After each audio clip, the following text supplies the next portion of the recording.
Bonsoir mes très chères dames, cette vidéo est réservée uniquement aux grands, uniquement pour les femmes. Alors le titre de la vidéo c'est « Plus jamais de remarques ». C'est fini les remarques, je ne sais plus ce que j'ai écrit exactement. En tout cas, ça va dans ce sens-là que on ne veut plus faire de remarques. Je ne veux plus être cette personne, on doit se dire cela.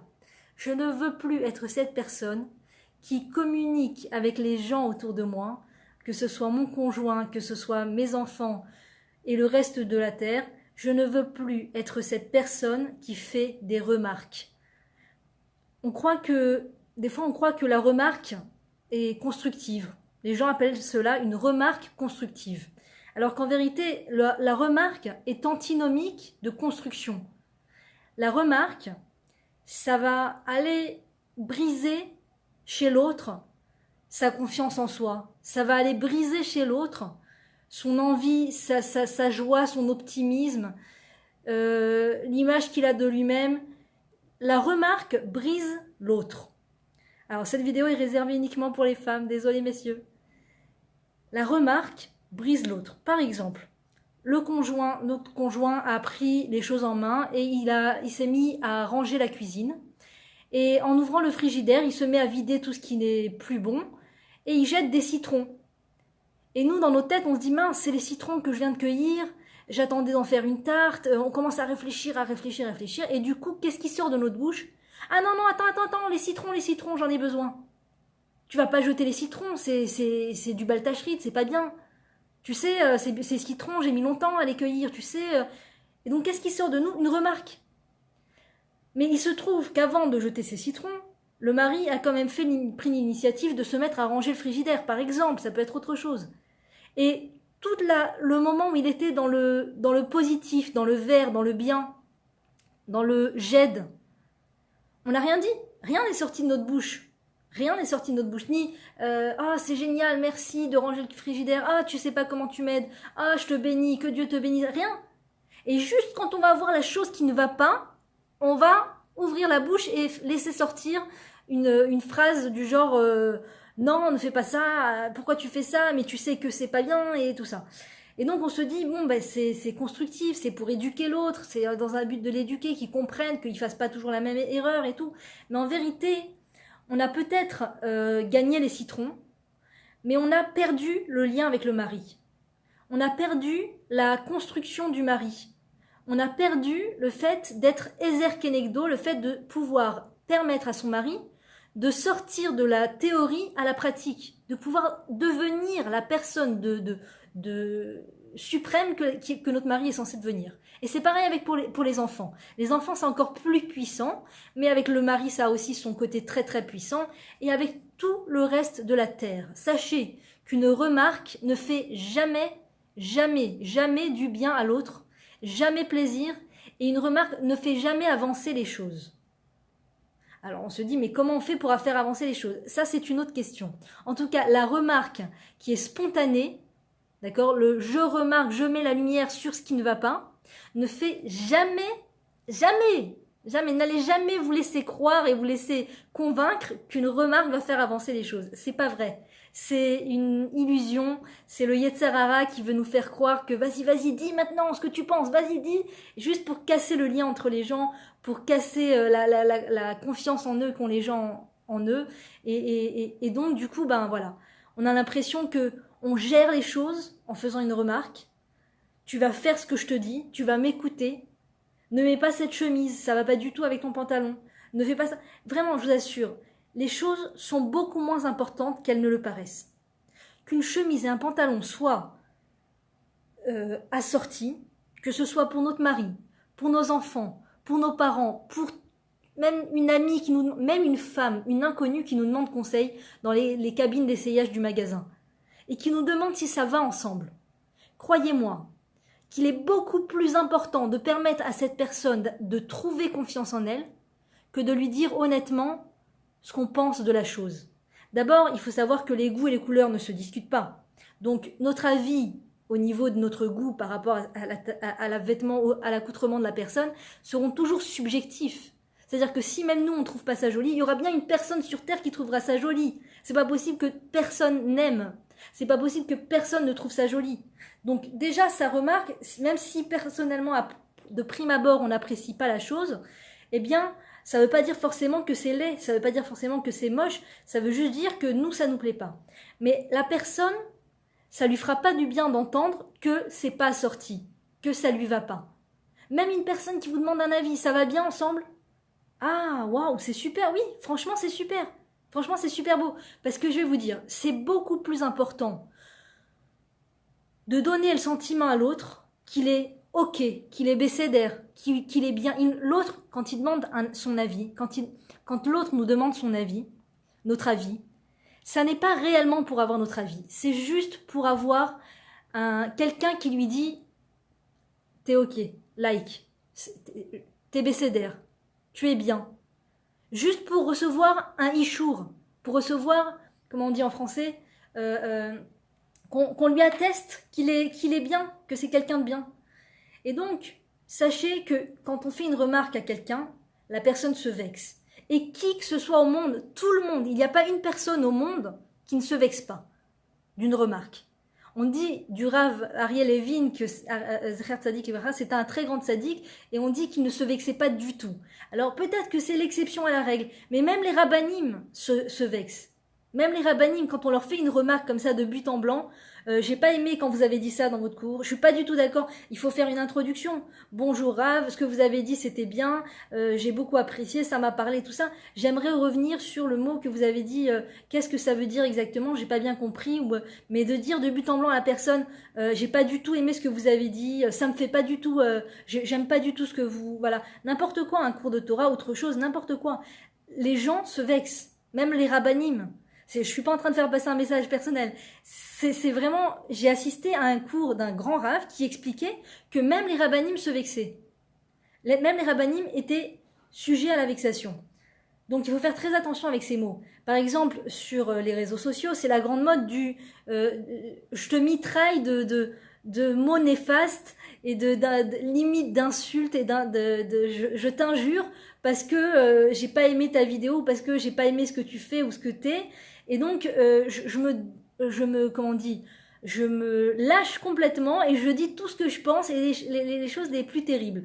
Et ça, c'est une mode en fait. C'est une mode. La Torah nous dit, tu ne feras pas honte en public. C'est très grave de faire honte en public. C'est très très grave. C'est considéré comme un acte de criminel. Comme si qu'on tue la personne. Faire honte en public, c'est considéré comme tuer la personne. C'est très grave. Oui, mais si elle nous sollicite. Alors justement, si une personne nous sollicite, elle attend juste une chose de nous, c'est qu'on lui dise qu'on la rassure. Qu'on la rassure. Tous les gens au monde, au fond, même s'ils ne vous le disent pas, au fond, on n'attend qu'une chose quand ils vous demandent votre avis, c'est qu'on les rassure. C'est la seule chose qu'ils attendent de nous, qu'on les rassure. Donc, les enfants, c'est très très flagrant chez les enfants. Aucune remarque n'est valable d'être dite. Aucune remarque. Sincèrement, je vous le dis. Après, dire à l'enfant ce qui est bien et ce qui est mal, c'est très important de le faire. C'est très important. C'est très grave d'aller avec un non-juif. C'est très grave de pas manger cachère. C'est très grave de faire telle ou telle chose. Bien sûr, ce que nous, en tant que parents et parents juifs, on doit faire savoir à notre enfant que c'est bien et pas bien, c'est très important de le faire. C'est le rôle du parent, mais je vous parle d'une remarque qui est visée vers la personne. C'est-à-dire que même si par exemple j'apprends à mes enfants à tous les matins faire Netilat Yadayim, quand mon fils est en train de faire Netilat Yadayim le matin, ce qui est très important de faire Netilat Yadayim, désolé on a été coupé, même si mon enfant, je vois que mon enfant est en train de faire Netilat Yadayim pas de la bonne façon, je ne dois pas lui dire sur le moment. Je ne dois pas lui dire quelque chose qui le vise. Tu sais, c'est pas comme ça qu'on fait Netilat Yadayim. Parce qu'il aura juste une envie, c'est d'arrêter.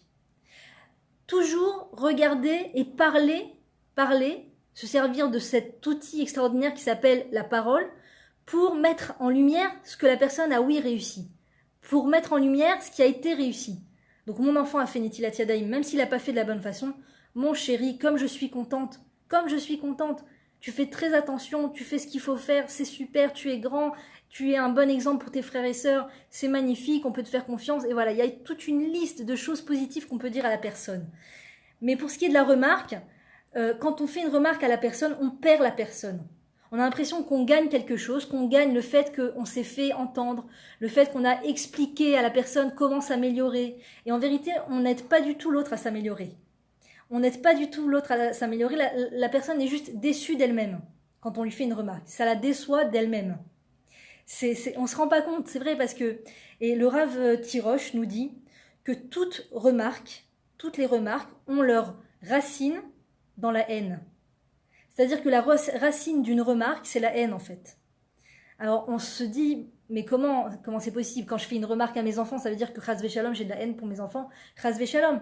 Donc c'est dur de se le dire, mais en vérité, il faut faire un nettoyage du cœur. Il faut faire un nettoyage du cœur et se demander toujours pourquoi je vais faire une remarque à la personne maintenant. Pourquoi est-ce que je vais lui dire que ce qu'elle a fait, c'est pas bien? Quelle est la vraie raison au fond de mon cœur? Est-ce que c'est vraiment parce que je veux son bien? Ou est-ce que c'est quelque part pour peut-être, je sais pas moi, peut-être j'ai de la jalousie, peut-être j'ai une petite vengeance intérieure, peut-être je veux me faire écouter, j'en ai marre qu'on m'écoute pas et alors écoutez-moi parce que sinon je vais vous dire vos quatre vérités. Et donc on sait pas, mais le cœur, il faut voir si le cœur est vraiment propre en fait. Et quand on veut vraiment, si vraiment notre volonté c'est de faire du bien à l'autre, alors il faut se retenir de faire des remarques. Il faut se retenir de faire des remarques. Chez les enfants, c'est évident. Chez le conjoint, c'est pareil. Et après, on s'habitue à faire de moins en moins de remarques avec les gens. Et on va juste mettre la lumière sur ce qui est positif. Alors, vous avez la chance de pouvoir entendre tous ces secrets très importants de communication. C'est merveilleux. Pas tout le monde n'a la chance de pouvoir entendre l'importance de ne pas faire des remarques aux autres. Et donc, il se peut que vous rencontriez dans votre vie des gens qui vous font des remarques. N'allez pas vous dire tout de suite « Ah, c'est parce qu'elle a de la haine contre moi » ou « Ah, c'est parce qu'elle est pas sympa et qu'elle sait pas faire attention et oh là là, elle a pas de conscience d'elle-même et tout. » Dites-vous que nous-mêmes, on était dans le cas il y a quelques temps auparavant, on faisait des remarques, donc nous-mêmes, il y a un moment où on le savait pas, donc ils ont le droit de pas savoir que c'est pas bien de faire des remarques. Et deuxièmement, quand on reçoit des remarques, le Chafetz Chaim nous dit c'est super de pouvoir entendre les remarques des autres par rapport à nous. Parce que ça nous permet de rectifier notre façon d'agir. Et quand on entend des remarques, c'est forcément Dieu qui nous envoie ces remarques. C'est jamais un hasard. On ne sait pas qu'on est tombé par hasard sur quelqu'un qui a des mauvaises intentions ou quelqu'un qui est pas cool et tout. Et la prochaine fois, je ferais mieux de rester chez moi pour pas rencontrer la personne qui m'a fait une remarque et tout. C'est pas ça. Si Dieu, il veut, même si vous êtes enfermé chez vous et que Dieu, il veut faire arriver la remarque à vos oreilles, il la fera arriver à vos oreilles. Donc c'est vraiment... quand on reçoit une remarque, il faut prendre la chose avec le sang-froid et voir qu'est-ce qu'il y a de vrai dans cette remarque. Qu'est-ce qu'il y a dans cette remarque qui me dérange tellement et qui fait que c'est peut-être pour m'aider à évoluer, peut-être pour m'aider à devenir meilleur. Mais en tout cas, soi-même, on ne doit pas faire subir à l'autre la remarque. On doit se travailler pour ne pas faire de remarques à l'autre. Par exemple, il y a l'histoire dans la Torah connue de Pnina qui avait beaucoup d'enfants et Hana qui n'en avait pas.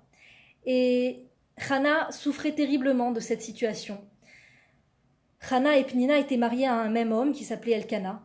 Et donc, Elkana avait cette femme, Pnina, qui avait beaucoup d'enfants qui étaient vraiment fertiles.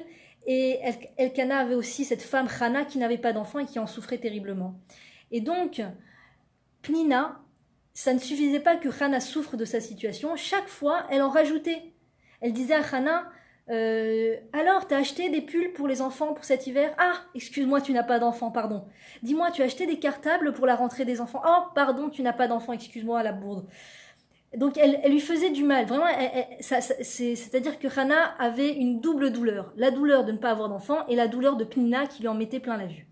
Et donc, au bout d'un moment, avec le cœur plein, Hana a été priée, et Dieu l'a exaucée et lui a envoyé un enfant. Et Pnina a dit...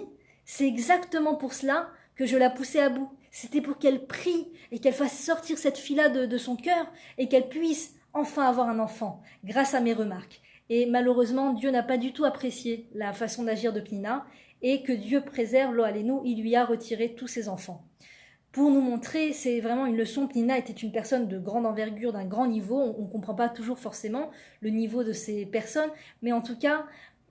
il faut comprendre que la Torah nous met la lumière sur le fait qu'elle n'est pas d'accord avec le fait de faire souffrir autrui dans le but même si c'est dans le but de la faire avancer. Pauvre Hana, en effet. Mais au final, Hana donnera naissance à Shmuel. Shmuel qui est devenu le prophète et qui a sauvé le peuple juif. Donc cette souffrance n'était pas vaine, mais ce n'était certainement pas à Pnina de lui faire de la peine. Nous, notre rôle en tant que personne juive, c'est de toujours aller, si Dieu veut, avec l'aide de Dieu, il faut beaucoup de siyata d'Ishmaïa, de toujours être la personne qui va faire du bien à l'autre. De jamais être cette personne qui va être la goutte, qui va faire déborder la colère de l'autre ou la tristesse de l'autre. Je te dis en face les choses, parce que de toute façon, il fallait bien que ça sorte et tout ça. Nous, on doit faire tout ce qu'on peut pour faire du bien aux autres, faire du bien au peuple juif, faire du bien au Ham Israël, faire du bien à notre mari, faire du bien à nos enfants. Alors j'ai cette histoire incroyable de la rabbinite Levanon qui vraiment image vraiment exactement cette situation. Donc la rabbinite Levanon nous parle de l'importance de ne pas faire de remarques et elle dit qu'elle-même est arrivée au niveau 0% de remarques. Elle est très heureuse de nous annoncer qu'elle est arrivée au niveau 0% de remarques. Et donc, à l'âge de l'adolescence, elle avait un de ses fils qui ne se douchait plus, qui ne se douchait pas. Et ça l'attristait, elle se disait mince, il faut qu'il se douche, il faut qu'il prenne sa douche, mais elle s'était promise de ne pas faire de remarques à son fils. Et pendant plusieurs semaines, son fils, il était à l'âge de l'adolescence, c'est pas un enfant petit. Quand l'enfant est petit, il faut tout simplement le prendre et le mettre dans le bain, c'est évident. Mais c'est l'âge de l'adolescence où les enfants n'ont pas forcément envie qu'on leur dise de prendre leur douche. Et les semaines sont passées, ça faisait presque 2 semaines que son adolescent ne s'était pas douché. Et la rabbinite était en train de cuisiner, la fenêtre était ouverte, et elle avait la vue sur son fils qui jouait dehors, et un copain est venu lui rendre visite. Et il jouait, et son copain dit à son fils « Mais qu'est-ce que tu pues? C'est pas possible. Mais qu'est-ce que tu sens mauvais? Mais tu te douches pas, c'est pas possible. » Et là, que s'est dit la rabbinite Levanon à votre avis? Est-ce qu'elle a eu de la peine pour son fils? Eh bien non. Elle s'est dit « Merci très cher enfant, tu as fait le sale boulot. » Tu as fait le sale boulot. Parce que sachez que si des fois la remarque est au bord de vos lèvres, vous avez envie de faire une remarque à votre mari, ah là là là là là là, et vous vous dites mais si je lui dis pas, et si je lui dis pas, il a une patate sur la joue, et si je lui dis pas, ne vous en faites pas. Quelqu'un finira par faire le sale boulot. Quelqu'un lui dira qu'il a une patate ici, quelqu'un lui dira que c'est pas accordé ses couleurs, quelqu'un lui dira si il doit l'entendre. C'est pas certain qu'il doit l'entendre. Peut-être qu'il ne doit pas l'entendre. Je vais vous dire, une personne souffre plus du fait qu'on lui dise qu'elle n'est pas assortie au niveau des couleurs, et c'est un exemple parmi tant d'autres, que du fait qu'elle n'est pas assortie au niveau de ses couleurs. Une personne qui marche dans la rue, les couleurs de ses vêtements ne sont pas assorties, mais elle n'en est pas consciente. Elle n'en souffre pas. Si quelqu'un vient et lui dit « tes vêtements ne sont pas assortis », là, elle commence à souffrir de la chose parce qu'elle commence à prendre conscience de la chose. Et donc, quel intérêt de faire souffrir une personne juste au nom du perfectionnisme, juste au nom de « je vais t'aider à être mieux, je vais t'aider à te corriger, à être mieux ». Aucun intérêt, aucun intérêt. Nous, on perd le contact avec la personne ressent une haine à l'intérieur, ressent une tristesse intérieure, et il nous en veut au fond, même s'il ne le dit pas. La personne nous en veut de lui avoir fait une remarque. Et ça reste gravé. Mais cela n'est pas notre rôle en tant que parents de lui faire réaliser un mauvais comportement. Alors c'est très important de dire aux enfants ce qui est permis, ce qui n'est pas permis, ce qui est bien, ce qui n'est pas bien. C'est le rôle du parent. C'est le rôle du parent. Le parent, veshinantam levanecha vedibartabam. Et tu leur parleras, le schéma qu'on répète tous les jours, c'est dit dans le schéma que tu dois tout le temps répéter à tes enfants les lois de la Torah. Qu'est-ce qui est permis, qu'est-ce qui n'est pas permis, qu'est-ce qui est bien, qu'est-ce qui n'est pas bien. Que l'enfant le sache. Que l'enfant le sache. Si l'enfant réalise des choses qui vont mamache contre la Torah, c'est important de leur faire entendre. Mais encore une fois, il y a des façons de le dire. Peut-être qu'on n'est pas forcé de leur dire sur le moment. Peut-être qu'on peut leur raconter ça par une histoire imagée sans les viser directement. Tant qu'on ne va pas leur faire une remarque visée directement, ça sera mieux. Mais notre rôle de parent veut absolument qu'on leur fasse savoir ce qui est bien et ce qui est mal. Par contre, en ce qui concerne les comportements appelés négatifs, Alors, encore une fois, il y a des comportements qu'on peut voir comme négatifs, mais qui ne sont pas si négatifs. Par exemple, je veux que mon enfant partage, et mon enfant ne partage pas. Alors, il y a le petit enfant et la maman de l'autre qui est à côté, et je peux rentrer dans un malaise de me dire, la honte, mon enfant ne partage pas, et dire à mon enfant, bah partage, partage. Et ça, en fait, ça s'appelle pas éduquer l'enfant, ça s'appelle pas l'aider à sortir de son mauvais comportement. Parce que soi-même, il faut s'avouer la vérité, c'est que soi-même, en tant qu'adulte, même si on a conscience de la Torah et des mitzvot, on n'a pas toujours une très grande facilité à donner, à tout donner comme ça. Nous aussi, on a besoin de se travailler pour donner aux autres. D'accord? Donc si nous, adultes construits que nous sommes, on a besoin de se travailler pour donner, eh bien, a fortiori les enfants. C'est clair que les enfants, ils n'ont pas envie forcément ils n'ont pas compris vraiment l'intérêt de donner, ils sont pas encore arrivés à ce stade-là. Donc, plus ils nous verront nous donner, plus ils arriveront dans l'âge adulte à donner d'eux-mêmes. Mais donc, un mauvais comportement, ça dépend quel mauvais comportement. Des fois, le mauvais comportement, encore une fois, n'est pas vraiment un mauvais comportement. C'est quelque chose qui va partir avec le temps. Par exemple, cette histoire extraordinaire que j'adore, d'un rave qui enseignait à ses élèves l'éducation et plein d'autres choses. Et un jour, ce rave a fait venir ses élèves chez lui. Et ses élèves, pendant le cours, ont vu que le fils du rave sautait sur les fauteuils. Sautait de fauteuil en fauteuil, fauteuil en fauteuil. Et un des élèves s'est dit, mon Dieu, mais quel enfant turbulent. Et il a fait la remarque au rave. Rave, vous qui nous enseignez tellement l'importance de l'éducation, vous ne faites pas de remarques à votre enfant, vous ne lui dites pas d'arrêter de sauter sur les fauteuils.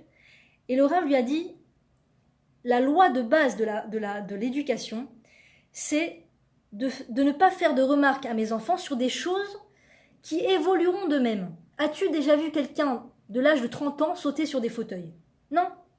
Ça va évoluer de lui-même. Au bout d'un moment, il aura suffisamment sauté sur les fauteuils. Et ça lui passera, il aura envie de faire autre chose. Maintenant, hein, si quand on fait venir des invités ou qu'on a un fauteuil flambant neuf et que ça nous dérange pour nous, pour notre confort à nous, pour notre caprice à nous quelque part, ou comment les autres nous voient, ou comment est-ce que je vais garder ce fauteuil flambant neuf le plus neuf possible, le plus longtemps possible. Alors à ce moment-là, ça réveille en nous l'envie de dire à l'enfant « arrête de sauter ». Mais il faut se poser la question honnêtement. Est-ce que cette remarque « arrête de sauter » est faite pour faire évoluer l'enfant? Est faite pour aider l'enfant à grandir? Est-ce que cette remarque est pédagogique? Elle ne l'est pas malheureusement. Elle ne l'est pas. Et il faut toujours se poser la question, pour qui je dis ça? Pour qui je le fais? Pour qui maintenant? Pour quelle raison je vais dire à mon enfant cette remarque? Est-ce que c'est vraiment pour lui ou est-ce que c'est pour moi? Parce que les gens me regardent et que j'ai envie de donner une bonne image. Parce que j'ai envie de me la péter, slira pour le mot, pour faire la belle devant les autres en montrant mon nouveau fauteuil. Est-ce que c'est ça, quelque part, qui me titille à l'intérieur, ou est-ce que c'est le réel bienfait de mon enfant?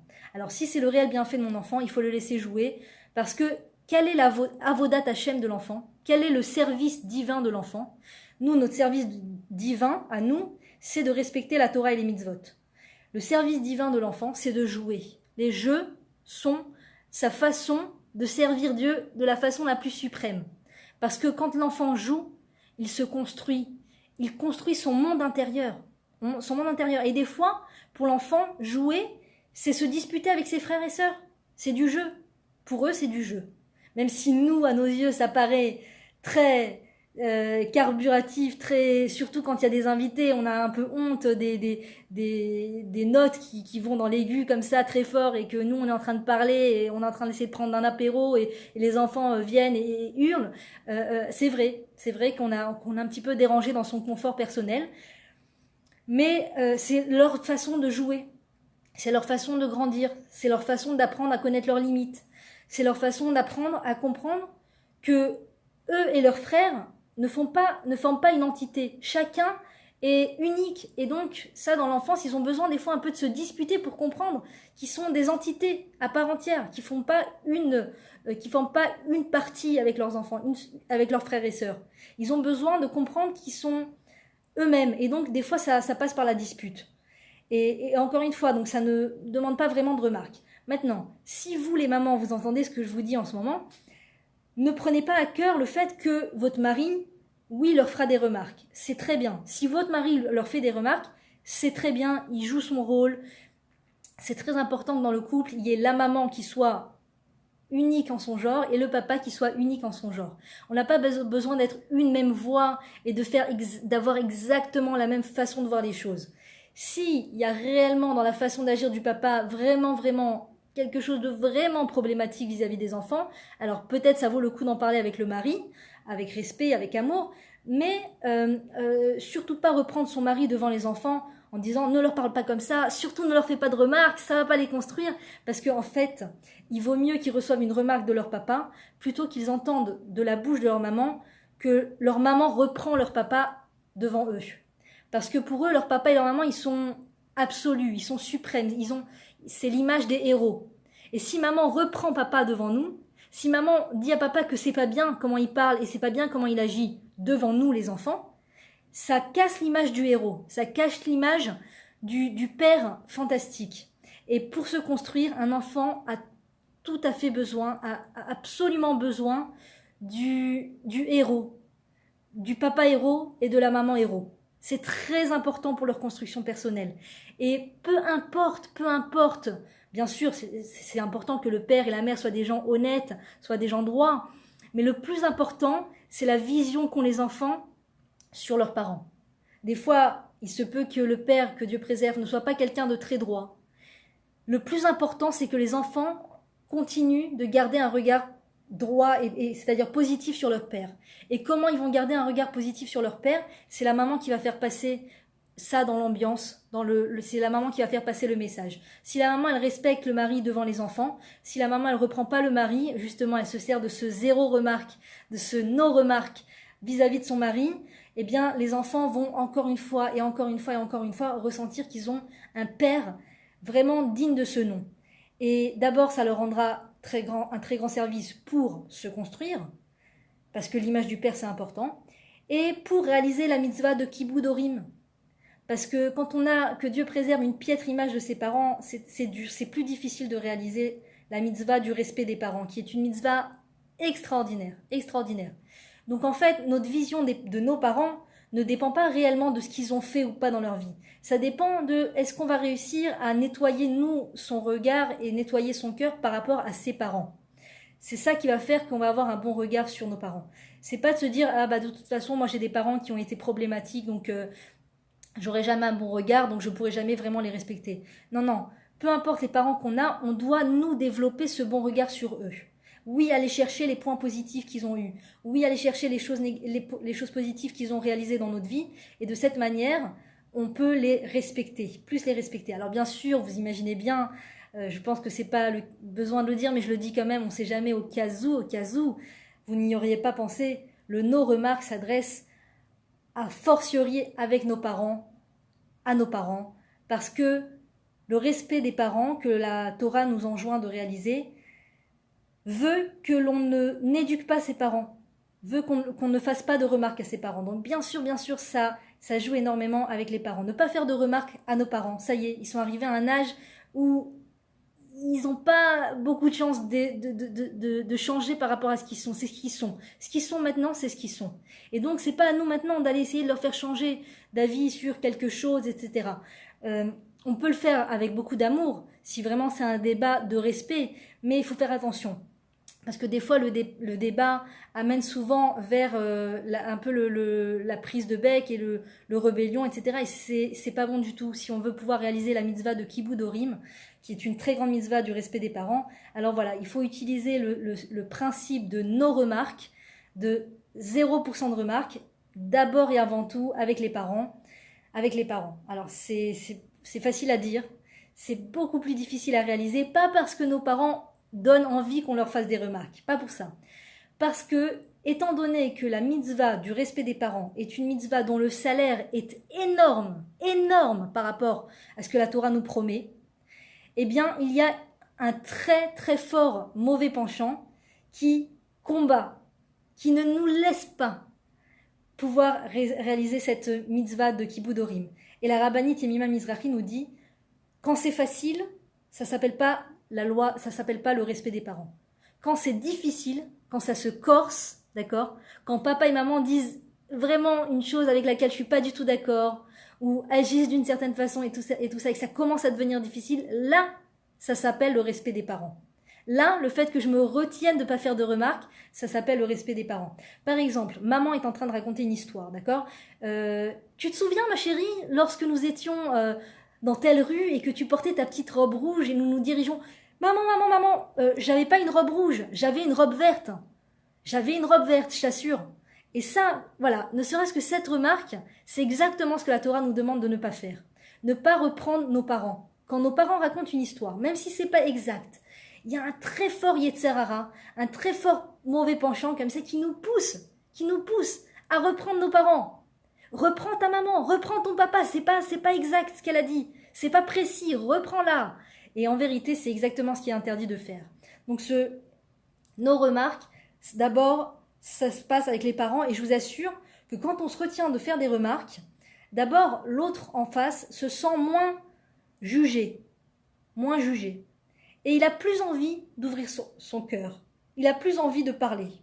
Et vraiment, écouter l'autre parler sans lui faire de remarques, c'est un chesed à part entière. C'est vraiment une bonté extraordinaire qu'on fait. Donc en fait, il se peut des fois que dans la vie, on développe ce réflexe de, quand la personne se met à nous parler, de la reprendre et de la reprendre sans cesse et de la reprendre sans cesse. Et là, en vérité, il faut faire un travail de se retenir, de se pincer les lèvres, sans que ça se voie trop, sans que la personne le voie, parce qu'après, elle va pas être tranquille pour parler. Mais se pincer les lèvres intérieures et écouter l'autre, être dans la bienveillance. Être dans la bienveillance avec le mari, avec les enfants, avec les parents, avec les voisins, les voisines, les gens qui nous écoutent. Écoutez ce qu'ils ont à dire. Écoutez ce qu'ils ont à dire sans faire de remarques. Parce qu'après, la personne, elle se sent jugée. Elle se referme sur elle-même. Elle a plus envie de parler. Elle a plus envie de se confier. Et elle-même, elle sait plus vraiment vers qui se tourner parce qu'elle se dit, quand j'en parle, on me reprend. Quand j'en parle, on me fait des reproches. Quand je parle et que je parle de ce que je ressens à l'intérieur, on me dit des remarques. Donc je vais me taire à vie. Et c'est tout. Et la personne, elle a plus envie de parler. Donc voilà, si on veut encourager notre mari à nous parler, c'est très important, nos enfants à nous parler, nos parents à nous parler, eh bien, ne pas faire de remarques. Ne pas faire de remarques. Voilà, les filles, est-ce que vous avez des questions, des questions précises par rapport à ce que j'ai dit, sur un cas particulier, sur une remarque à faire ou à ne pas faire? Voilà, il faut savoir que quand on fait, par exemple, le mari fait des courses. Le mari fait des courses, il a acheté des choses. Et il a oublié exactement le persil que j'avais besoin pour faire les boulettes. Et il y a ma voisine et il y a ma copine qui va venir, ils vont goûter les boulettes, quoi, sans le persil, mais c'est impossible, c'est impensable. Et donc là, on a juste envie de dire au mari, mais t'as oublié le persil. Et là, en vérité, il faut se taire. Il faut se taire parce que le mari a quand même acheté ça et ça et ça et d'autres choses. Et on ne peut pas se permettre de le reprendre parce qu'il a oublié le persil. Et plus on s'habitue soi-même à se retenir, c'est des exercices que Dieu nous envoie, faut comprendre. C'est pas un hasard. C'est pas juste oh quelle malchance, mon mari a oublié d'acheter le persil. Non, c'est Dieu qui t'envoie des exercices pour t'aider encore une fois, à devenir maître dans l'art de se retenir, de faire des remarques. Et plus tu te retiens de faire des remarques, plus d'abord tu deviens une personne agréable pour les autres. Les gens sont contents d'être en ta compagnie. Et le mari, à commencer par le mari, et les enfants.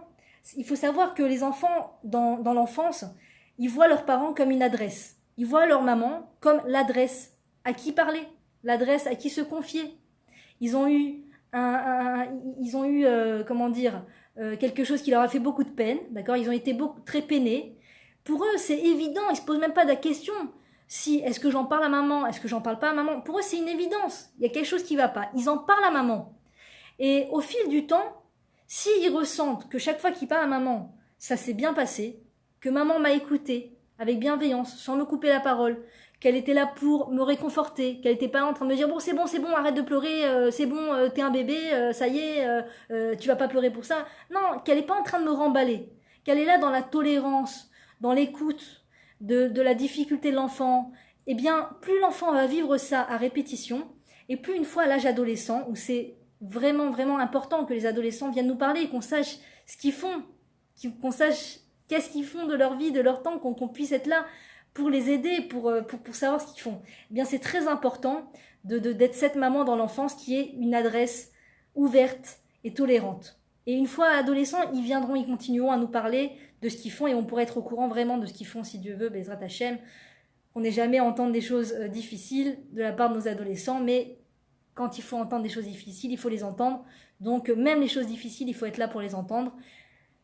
Et ne pas repousser la discussion avec nos adolescents sous prétexte qu'on a peur de ce qu'ils veulent nous dire, qu'on a peur d'entendre ce qu'ils ont à nous dire et qu'on a peur de prendre nos responsabilités à bout de bras en leur disant si c'est bien ou c'est pas bien ce qu'ils font.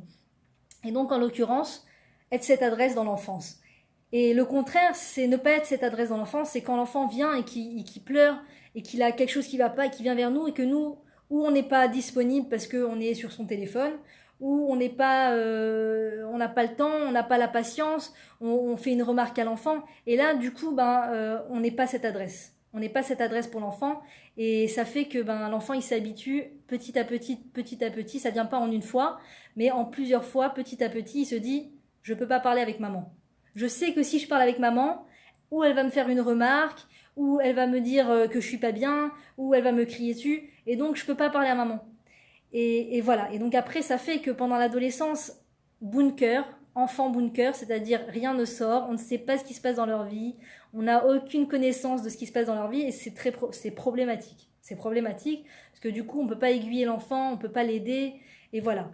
Et donc, important de comment on garde ce contact avec les gens, comment on garde ce contact avec nos enfants, comment on garde ce contact avec notre mari, et après ça va prendre du terrain, Bezrat Hashem, et ça sera le cas avec les gens en général, c'est justement, voilà, en ne faisant pas de remarques quand l'autre nous parle, en ayant une oreille bienveillante.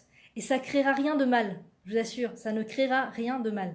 Si par exemple maintenant le parent nous donne, le mari nous donne son avis, son point de vue sur la politique, c'est pas parce que maintenant on va rentrer dans un débat très poussé avec lui, sur comment je suis pas d'accord avec toi, et je t'apporte toutes les preuves et tous les arguments, et même si j'ai un doctorat en politique, et je suis politicologue, que je sais pas comment on dit, et que je m'y connais grave en ce sujet, c'est pas une raison pour maintenant aller contredire son mari sur sa pensée au niveau de la politique, et lui dire comment il a pas raison, et c'est pas grave, c'est pas grave. Si on n'a pas les mêmes idées politiques, c'est pas grave. Et si son mari, il a une certaine vision de la politique, c'est sa vision à lui.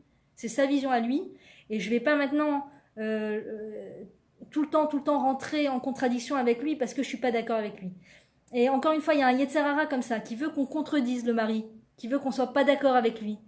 Alors des fois, hein, c'est pire encore parce qu'on a cette spontanéité tellement vibrante à l'intérieur de nous que même quand on est par exemple devant d'autres personnes, devant des invités, eh bien on va contredire son mari devant les invités. Et ça les hommes, ça leur fait pas du bien. Ça leur fait pas du bien déjà à leur virilité. Déjà, ça leur fait pas du bien. Et puis après, quand les invités ils partent, ils s'en vont. Le mari, on reste nous finalement, on se retrouve avec le mari, avec un mari blessé, avec un mari qui a moins confiance en lui. Et voilà, et donc ça leur fait de la peine. Ça leur fait de la peine. Et c'est ce qui s'appelle faire honte en public. C'est quand on contredit le mari devant les invités, devant nos parents, devant nos frères et sœurs, ça lui fait pas du bien. Les maîtres, ça lui fait pas du bien. Et ça ne l'aide pas à se construire, ça ne l'aide pas. Il perd confiance en lui petit à petit. Par contre, si au contraire, quand il y a des invités, quand il y a nos parents, notre famille, on se sert de cet auditoire quelque part pour mettre en valeur le mari, pour dire quelque chose de positif sur le mari. Alors il y a des maris qui montrent un sentiment qu'ils n'apprécient pas parce que ça les dérange dans leur humilité. Et donc c'est une belle qualité d'humilité. Mais entre nous, ça leur fait quand même plaisir. Même s'ils montrent que ça les dérange, genre mais non, mais tu dis des bêtises, par exemple. Vous savez que mon mari a dit un super Dvar Torah cette semaine. Bah tiens, raconte-leur le Dvar Torah. Même s'il montre que ça lui plaît pas, au fond de son cœur, il est content que vous soyez rappelé du Dvar Torah qu'il a prononcé dans cette semaine. Donc voilà, mesdames, Be'atzlacha, partagez et à très bientôt.